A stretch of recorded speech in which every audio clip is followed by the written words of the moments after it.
тихом прибрежном городке под названием Гленвью проходило обычное судебное заседание. В зале заседаний, обшитом темным деревом, председательствовала судья Маргарет Хейл, женщина с твердой репутацией, справедливая, но с колким чувством юмора. За долгие годы службы она считала, что видела все, и удивить ее было задачей почти невозможной. На скамье подсудимых сидел пожилой мужчина, Артур Беннет. Его обвиняли в краже, булки хлеба и банки чая из местного магазина.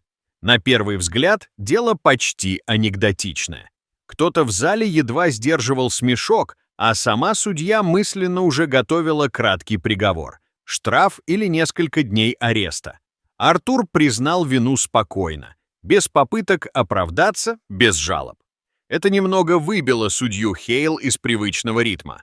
Она уже тянулась к бумагам, когда пожилой мужчина неспешно достал из своей поношенной куртки старую тетрадь.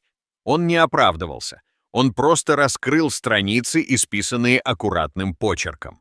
Там были даты, события и одно имя, повторяющееся снова и снова – Маргарет Хейл. В 1987 году юная Маргарет, только начавшая работать помощником судьи, попала в серьезную автокатастрофу. Родителей рядом не было, друзей – немного.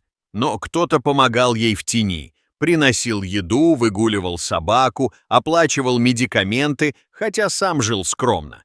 В 1992 году, когда она заболела ангиной, тот же человек каждый вечер приносил бульон в термосе и оставлял его у двери.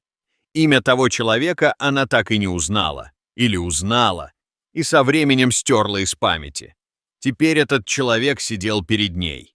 В старом пальто, с уставшими глазами, обвиняемый в краже ради внучки. Он не просил пощады, просто напомнил, и она вспомнила. Судебный зал погрузился в тишину. Судья Хейл отложила бумаги. В ее взгляде уже не было ни строгости, ни иронии, только признание и благодарность. Обвинения были сняты. И впервые за многие годы Маргарет Хейл склонила голову, не как судья, а как человек, которому напомнили, что значит доброта и как важно ее помнить.